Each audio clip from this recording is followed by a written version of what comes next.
Diversity, I think, really improves how we operate as organisations, and that's something that I've seen a lot of change, particularly when I look around at other companies, also within my own company. That's been a big change in recent years.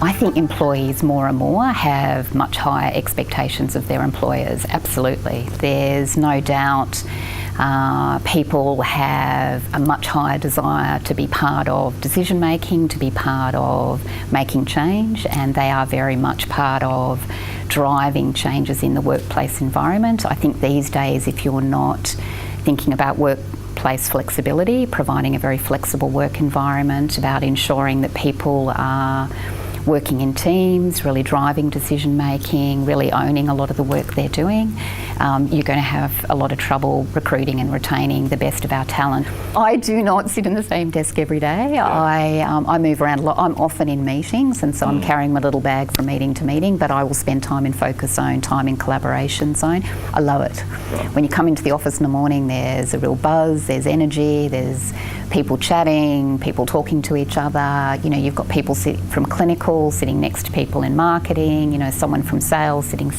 next to someone in medical, across brand teams.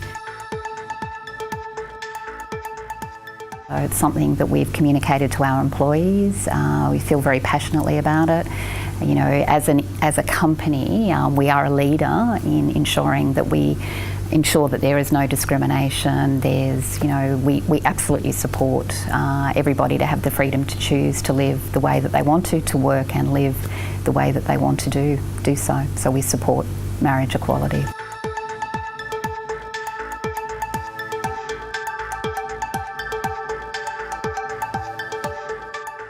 Initially, it started off with an email from myself and speaking to some other people in AbbVie whom I knew were advocates, and with the support of the business unit manager, I sent an email to our managing director, Kirsten, requesting that an open letter be sent, and actually she responded quite promptly. So it was only about a week later that I received notification that a letter was being produced, and a few days after that, open letter was sent to Australian Marriage Equality. For AbbVie, this was definitely you know, a simple decision, and this was simply an extension of our beliefs in equality, diversity and inclusion. However, I do know other friends whom I've assisted to make the same arrangements with their companies, and unfortunately their companies haven't gone public with that decision. So working for a company like AbbVie isn't something that I take for granted.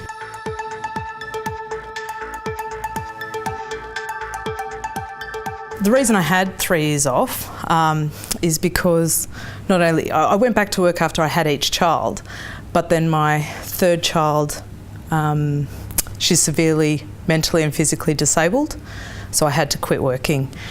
I wasn't positive I could even come back to work at all, ever.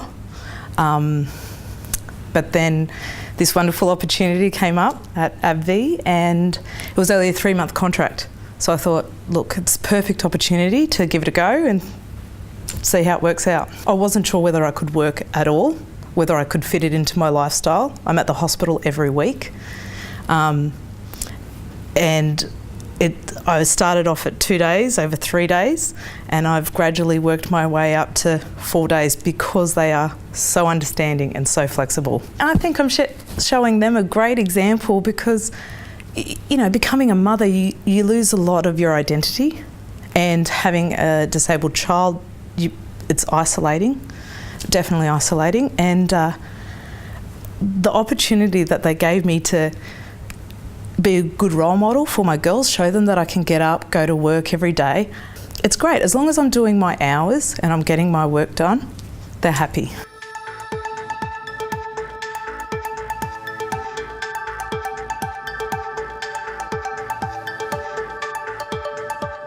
I think we're seen as trusted advisors. I think because we are seen to be non-promotional and very transparent in terms of the presentation of data, I think that they feel very open and free to really voice their true opinions. Time is a really big barrier these days, and if you think about the multiple functions just within AbbVie, we're all competing for a single specialist time, and then you multiply that across lots of companies.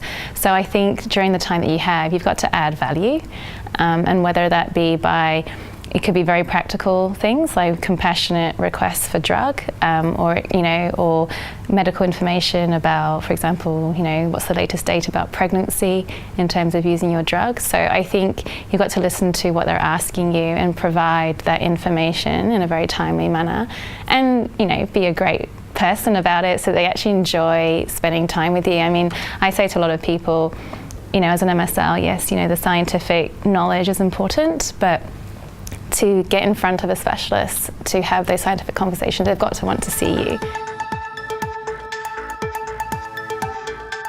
This year's been probably my biggest year. I had the opportunity this year to go and do the Kokoda track with my youngest daughter. That was her idea, so we went and did that back in April. We were actually on the track for Anzac Day, which is, it was very moving to have her there with me while we were doing the track. So it was a fundraising? Yes, because we did it with the Salvation Army, and one of the conditions of doing the walk with them was to do a bit of fundraising. So we got into fundraising, something I've never done before in my life, and I really had no idea how I'd go about raising funds. So it wasn't just the company that got behind you, but the people? Individuals got behind me, the company got behind me. At the end of the day, I raised $16,000 for the Salvation Army, and the AbbVie came good, and of that 16 they contributed $2,500.